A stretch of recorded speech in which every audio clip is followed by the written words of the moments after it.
அவர் எல்லாமே செய்வார்.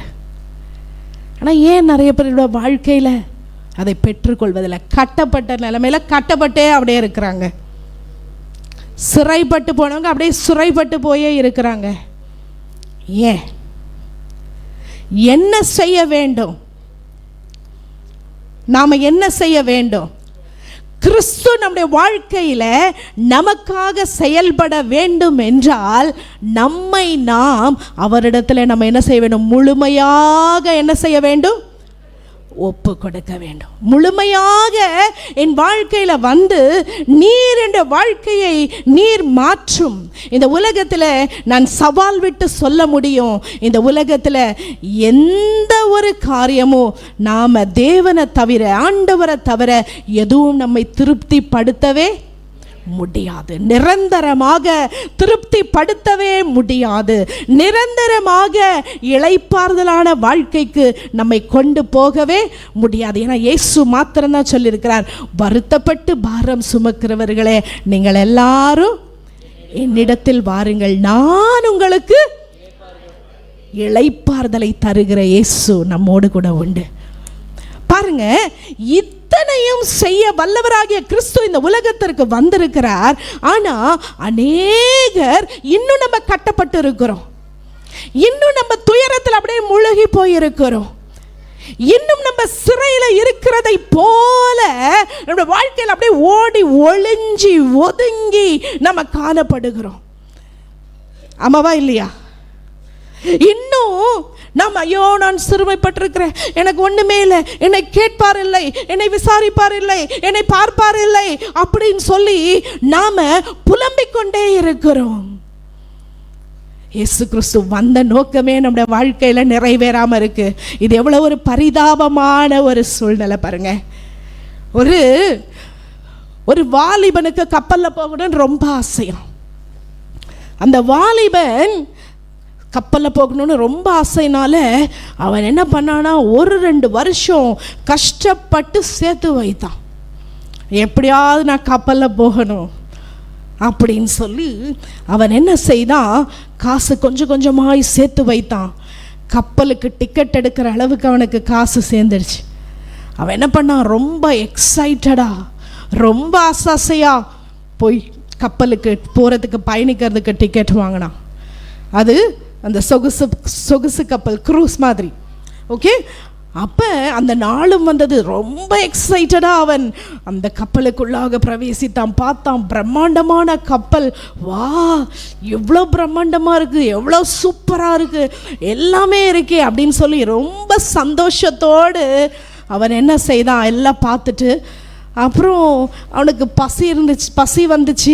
ஆனாலும் அவன் என்ன பண்ணான், அதை பசியை அடக்கிக்கிட்டு, சரி நம்ம இந்த கப்பல் உள்ளே நுழைஞ்சதுக்கு நம்மளுக்கு கிடைச்சதே பெரிய விஷயம், சாப்பிடனாலும் பரவாயில்ல அப்படின்னு, நம்மக்கிட்ட காசும் இல்லை, இந்த கப்பலே இவ்வளோ இதாக இருக்குது, இதில் போய் நம்ம சாப்பாடெலாம் இதில் போய் வாங்கினா ரொம்ப எக்ஸ்பென்சிவாக இருக்கும், நம்மக்கிட்ட காசு இல்லை, பரவாயில்ல இந்த சந்தோஷத்துலேயே நம்ம இருந்துடலான்னு சொல்லிட்டு அவன் என்ன செய்தான், எல்லாரும் சாப்பிட போவாங்க, இவன் மட்டும் என்ன செய்வான், அப்படியே கூனி குறுகி, ஏன்னா காசு கையில் இல்லையே, சாப்பாடு வாங்க, அப்படியே ஒரு மூலையில் அவன் உட்கார்ந்து கொண்டு இருப்பான். நாட்கள் அப்படியே கடந்து போச்சு, ஃபியூ டேஸ் போச்சு. ஒருத்தர் மட்டும் பார்த்துட்டே இருந்தார். அதனுடைய அந்த இதோட அவன் தங்கியிருந்த இடத்துல இன்சார்ஜ் பார்த்துட்டே இருந்தார்.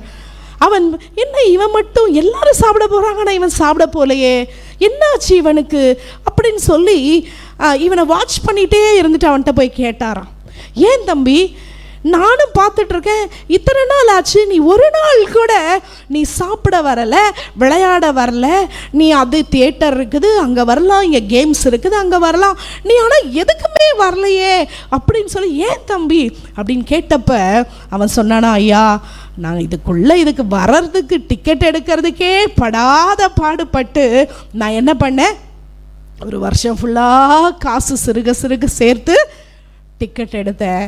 டிக்கெட் எடுத்து உள்ளே வந்ததே எனக்கு பெருசு, ஆனால் இதுக்குள்ளே சாப்பாடு வாங்கிறதுக்கோ வேறு எதுக்கோ போகிறதுக்கோ என்கிட்ட என்ன இல்லை, காசு இல்லையா. அப்போ அவர் இந்த வாலிபனை பார்த்து பரிதாபமாக பார்த்தாரா, என்ன தம்பி சொல்கிற, நீ எடுத்த டிக்கெட்டில் இந்த கப்பல் முழுவதுமாக இருக்கிற எல்லாத்தையும் அனுபவிக்கிறதற்கு எல்லாமே உனக்கு உரிமை இருக்கிறது. இந்த கப்பலில் நீ ஜாலியாய் நீ சுதந்திரமாக எல்லாமே செய்கிறதுக்கு எல்லாமே ப்ரைஸ், எல்லாமே இந்த டிக்கெட்டை நீ என்ன செஞ்சுட்ட, இதில் தான் இருக்குதுப்பா, என்னப்பா நீ சொல்கிற அப்படின்னோடனே அந்த வாலிபனுக்கு ரொம்ப வேதனை. ஏன்னா அவர் கேட்ட நாள் கடைசி நாள், அவர் கப்பல் பயணமே முடிய போகுது. அப்போது அந்த கப்பல் முழுவதுமாய் விதமான உணவுகளை எல்லாம் அந்த வாலிபன் என்ன செஞ்சிட்டான், அவன் மிஸ் பண்ணிட்டான். வெரி குட், கரெக்டான வேர்டு, மிஸ் பண்ணிட்டான். நல்ல என்டர்டெயின்மெண்ட், கேம்ஸ், விளையாட்டு எல்லாவற்றையும் அவன் என்ன செய்துட்டான், மிஸ் பண்ணிட்டான். அவனுக்காக ரெடியாக இருந்தது, ஆனால் அவன் மிஸ் பண்ணிட்டான். அந்த ஃபீலை நினச்சி பாருங்க, அவன் எப்படி ஃபீல் பண்ணியிருப்பான், எவ்வளவா என்ன செஞ்சிருப்பான், அவன் துக்கப்பட்டிருப்பான், வேதனைப்பட்டிருப்பான். நாமும் அந்த வாலிபனச்சே என்னடா அந்த பையன் இப்படி அப்படின்னு நம்ம நினைக்கலாம். ஆனால் நம்ம எல்லாம் அந்த மாதிரி ஒரு சூழ்நிலையில் தான் நம்ம உட்கார்ந்து கொண்டு இருக்கிறோம். ஏன் தெரியுமா, நமக்கு விடுதலையை தர கிறிஸ்து வந்தாரானா நம்ம இன்னைக்கு கட்டுண்ட நிலைமையில் நம்ம கட்டப்பட்டு உட்கார்ந்துருக்கிறோம்.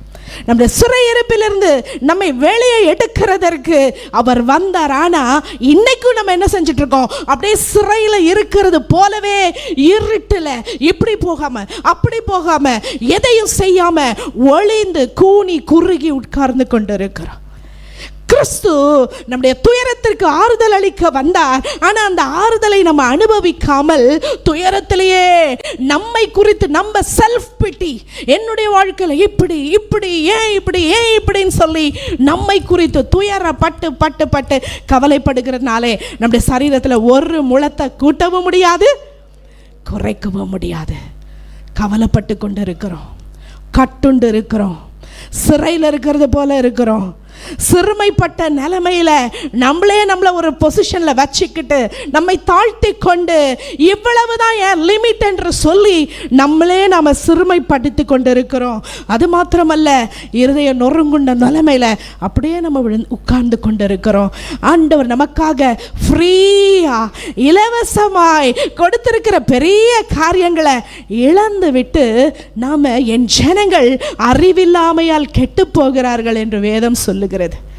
இது எதையுமே அனுபவிக்காம நாம இயேசு கிறிஸ்து வந்த நோக்கமே நம்ம வாழ்க்கையில இன்னும்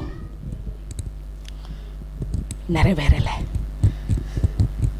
ஆனால் கட்டுண்ட நமக்கு விடுதலையாக இயேசு கிறிஸ்து எப்படி வந்தார், நல்ல சமாரியனாக அவர் வந்தார். ஹல்லேலூயா.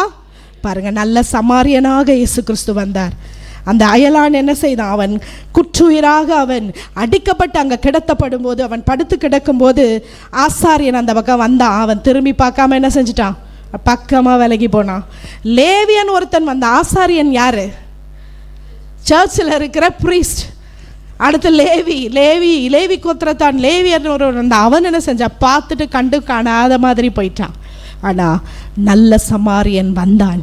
அவன் ஏன் நல்ல சமாரியன்னு சொல்கிறோம், அந்த சமாரியன் என்ன செய்தான், அவனை தூக்கி அவன் காயங்களை கட்டி அவன் காயத்துக்கு மருந்து போட்டு அவனை கொண்டு போய் அப்படியே பாதி வழியில் சரி மருந்து போட்டோன்னு மாத்திரம் விடாமல் அவனை கொண்டு போய் சத்திரத்தில் சேர்த்து அந்த சத்திரத்தில் அவனை பராமரிக்கிறதுக்கு காசையும் கொடுத்து திரும்பியும் நான் வருவேன் வந்து பார்ப்பேன் என்று சொல்லி வாக்கு கொடுத்து விட்டு போன அந்த நல்ல சமாரியன் ஆகிய கிறிஸ்து இன்றைக்கு உங்களையும் என்னையும் குற்றுயிராக குலையுயிராக எங்கேயோ பாவத்திலையும் சேற்றிலையும் உழன்று கொண்டிருந்த உங்களையும் என்னையும் அவர் தேடி வந்து நம்மளை தூக்கி எடுத்து நாற்றமெல்லாம் கழுவி ஜீவ ரத்தத்தினால கழுவி அவர் நம்மை காயம் கட்டி நமக்கு மருந்து போட்டு நம்மை நல்ல ஒரு கரங்களில் அவர் தந்திருக்கிறார். ஹல்லேலூயா.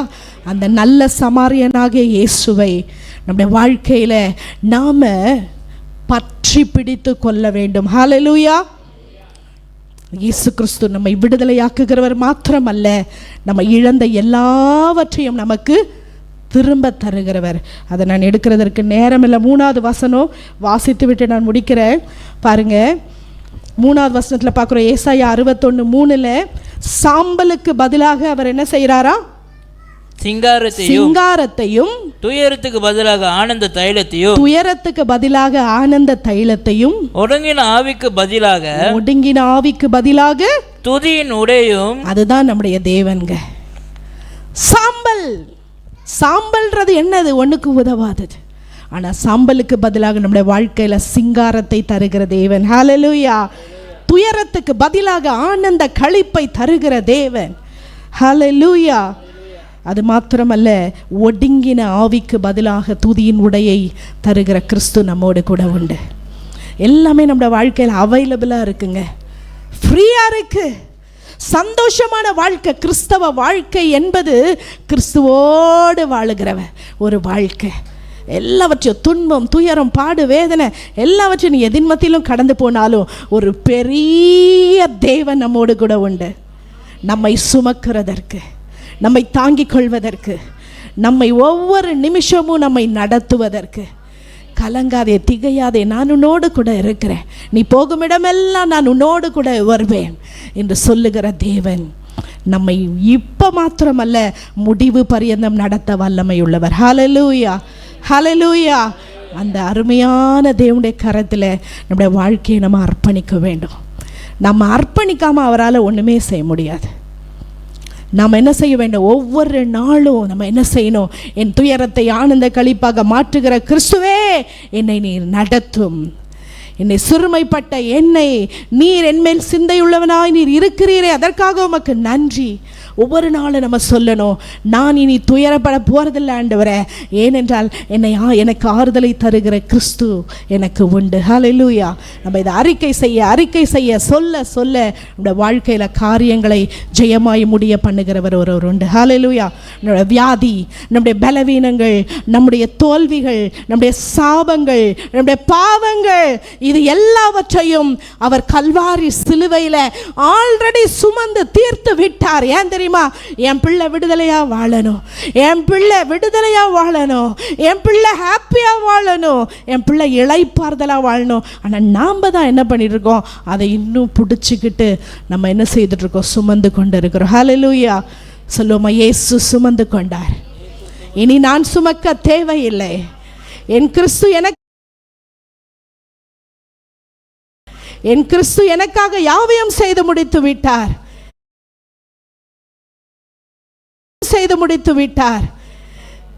நான் இனி கலங்க போவதில்லை. எல்லாரும் சொல்லுவோம், கையை உயர்த்தி நம்ம அறிக்கை செய்வோம். என் துயரத்தை எல்லாம் இயேசு கிறிஸ்து, சொல்லுங்க, என் துயரத்தை எல்லாம் இயேசு கிறிஸ்து ஆறுதலாய் அவர் மாற்றுவார். சிறுமைப்பட்ட எனக்கு கர்த்தர் என்னை உயர்ந்த அடைக்கலத்தில் வைப்பார்.